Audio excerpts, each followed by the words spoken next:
បងប្អូនในប្របាករនឹកធ្វើម្ហូបអាចសាកត្រីបំពងតកួនមួយមុខនេះបានធានាថារសជាតិនឹងគឺឆ្ងាញ់ខ្លាំងមែនតើហ្មងរសជាតិនឹងបែបព្រៀងដិតហិលជូរប្រៃផ្អែមញ៉ាំជាមួយត្រីបំពងរៀងស្រួយអញ្ចឹងគឺថាត្រូវគ្នាខ្លាំងមែនតើហ្មងហើយមួយមុខនឹងមិនត្រឹមតែមានរសជាតិឆ្ងាញ់ទេគឺងាយស្រួលធ្វើហើយច្នៃលុយអស់តិចទៀតចំពោះគ្រឿងផ្សំដំបូងដែលយើងត្រូវការគឺជាត្រីក្រហមបងប្អូនអាចប្រើជាត្រីក្រហមអញ្ចឹងក៏បានឬក៏ត្រីរ៉ស់ត្រីផ្ទុះអីក៏បានដែរប៉ុន្តែត្រីនឹងគឺយើងត្រូវសកាបងប្អូនយើងសកាវាឲ្យស្អាតហើយឆូតវាឆ្នូតអញ្ចឹងមកដើម្បីយើងបំពងទៅគឺងាយស្រួលញ៉ាំបន្ទាប់ពីឆូតត្រីរួចរាល់ហើយយើងមកដាក់ខ្ទះហើយបំពងវាហ្មងចំពោះភ្លើងគឺប្រើភ្លើងកដាលបងប្អូនអត់តិចពេកហើយក៏អត់ក្តៅខ្លាំងពេកដែរយើងដាក់ត្រីបំពងចោលហើយយើងមកហាន់តកួននេះហើយមកចំពោះតកួនគឺប្រើតកួនចិនណាបងប្អូនអាចប្រើជាតកួនស្រែបានទេហើយគ្រឿងបន្ទាប់មកទៀតនឹងយើងមានជាខ្ទឹមសខ្ទឹមក្រហមហើយនឹងម្ទេសអីហ្នឹងខ្ទឹមសប្រើ4-5 កំពឹសខ្ទឹមក្រហមប្រើ5-6 កូនដុំតូចហើយពីមុខហ្នឹងយើងច្រាំវាចូលគ្នាមកឬក៏មិនអញ្ចឹងទេបងប្អូនអាចយកទៅកិនហ្មងក៏បានដែរ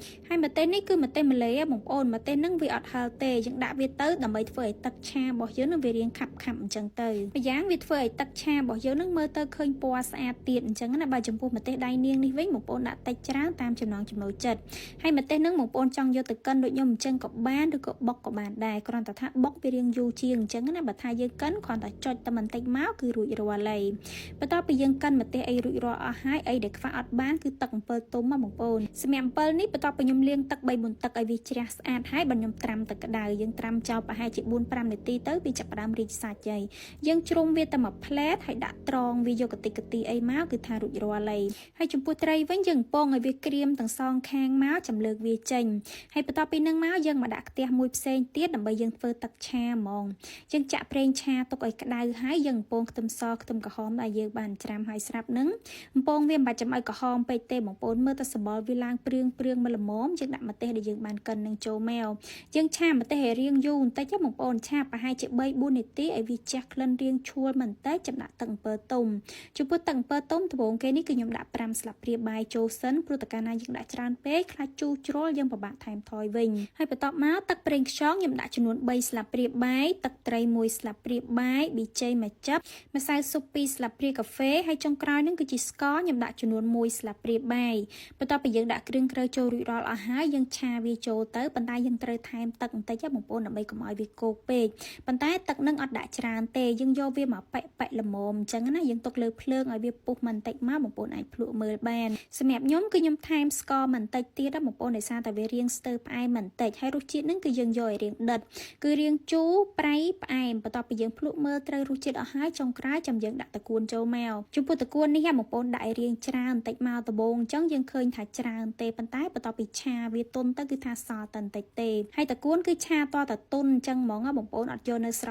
ស់ទេព្រោះតកាលណាស្រស់គឺវាអត់ចូលជាតិញ៉ាំទៅអត់ឆ្ងាញ់ទេបន្ទាប់ពីយើងឆាវាឆ្អិនមកល្មមហើយយើងដួសពាក់កណ្ដាលដាក់ទ្រាប់បាតចានសិនហើយយើងយកត្រីដែលបំពងហើយស្រាប់នឹងដាក់ពីលើហើយឆាតកួនដែលនៅសល់ពាក់កណ្ដាលទៀតនឹងយើងដួសវាដាក់ស្រោចពីលើឲ្យពេញនឹងមកហើយបញ្ជាក់បងប្អូនបន្តិចត្រីគឺបំពងឲ្យស្រួយមែនតើណាបងប្អូនមិនថាត្រីក្រហមត្រីផ្ទក់ត្រីរ៉ស់អីទេបើសិនជាយើងបំពងអត់ស្រួយញ៉ាំជាមួយឆាតកួននឹងក៏វាអត់ឆ្ងាញ់ដែរហើយបងប្អូនមើលទៅទឹកឆាឃើញថាក្រហមអញ្ចឹងមែនប៉ុន្តែគឺអត់ហឹរទេបងប្អូនគឺហឹរតិចទេដោយសារម្ទេសនឹងភាគច្រើនគឺយើងប្រើម្ទេសម្លេអញ្ចឹងណាបើម្ទេសដៃនាងគឺខ្ញុំដាក់តែ5-6 គ្រាប់ទេអញ្ចឹងហើយវាមើលទៅឃើញទឹកនឹងគឺឡើងក្រហមល្អមែនទែនហ្នឹងហើយបងប្អូននេះគឺត្រីបំពងតកួនរបស់ខ្ញុំគឺបានធ្វើរួចរាល់ហើយណាហើយឥឡូវខ្ញុំមកភ្លក់បន្តិចដើម្បីប្រាប់បងប្អូនថារសជាតិរបស់គេនឹងយ៉ាងណាដែរអញ្ចឹងណាប៉ុន្តែគ្រាន់តែមើលរូបរាងគឺតំណងមែនទែនបងប្អូននេះហើយសម្រាប់ត្រីយើងបំពងឲ្យបានស្រួយបងប្អូនភាគច្រើនត្រីដែលយើងសកាវាចេញអញ្ចឹងរៀងបាក់ពងបន្តិចបងប្អូនអាចនឹងងាយបែកងាយនឹងខ្ទេចសាច់ត្រីអញ្ចឹងណាបើសិនជាវានៅទាំងសកាទាំងអីអញ្ចឹងទៅពងគឺវារៀងស្រួយជាងនិយាយទៅតកួនឆាយើងស្រោចលើត្រីបំពងនេះគឺឆ្ងាញ់ខ្លាំងមែនតើបងប្អូនរសជាតិហ្នឹងគឺរៀងដិតបន្តិច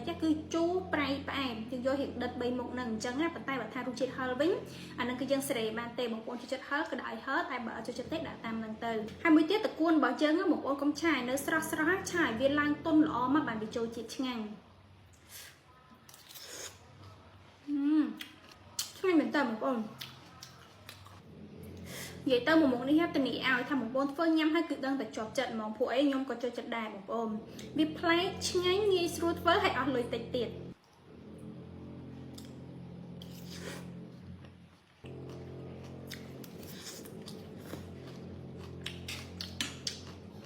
នឹងឲ្យបងប្អូនសម្រាប់វីដេអូរបស់ខ្ញុំគឺមានតែប៉ុណ្្នឹងទេហើយមកមុខនេះធានាឲ្យថាបងប្អូនធ្វើញ៉ាំហើយគឺដឹងតែជាប់ចិត្តហ្មងហើយបើសិនជាបងប្អូនមានជាមតិយោបល់ឬក៏ចម្ងល់អីក៏អាច comment បានដែរណាអរគុណច្រើនជួបគ្នានៅវីដេអូក្រោយៗ